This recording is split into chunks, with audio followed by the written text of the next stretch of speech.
Okay, so what am I up to today? Well, what I'm doing is I've taken my Flywoo Explorer, which has bi-blade props, and I've put on tri-blade props to get a little bit more aggressive with the freestyle. Anyway, I tried it this morning and it's working, so we're gonna go for a flight.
Well, I'll tell you what I do notice.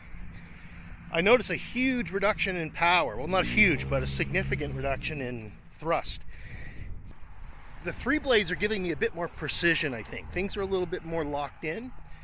But, yeah, I think I'd better go with a little higher kV motor if I'm going to put three blade props on here.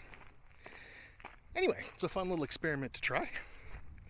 So I like the three blade props. I think I've got their place, but on this long range Flywoo Explorer, I think you're better off with bi-blades. You get a bit more power and a bit more speed, but these three blades give you really nice precision. If you're trying to do tricky maneuvers, these are the way to go, obviously. Anyway, good experiment. Let's go for another little run.